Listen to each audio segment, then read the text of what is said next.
আমাদের চোখে পানি এসে যায়, কিন্তু তরমল জল নিজের দৃশ্য কিন্তু বাস্তব দৃশ্য।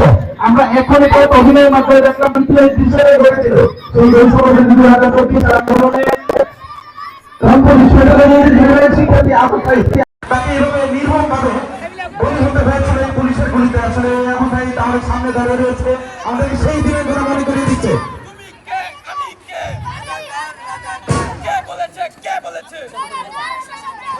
দেখতে পাচ্ছি আরো একটা শিক্ষার্থী যে করুণ দৃশ্যের শিকার হয়েছিল, মীর মুগ্ধ, যাকে দেখে এই দেশের লাখো বাঙালি লাখো মানুষ সারা পৃথিবীর মানুষের চোখে জল ধরেছিল। সেই নিষ্ঠুর নির্মমতার শিকার হতে হয়েছিল আমাদের আবু সাঈদ এবং মীর মুগ্ধকে।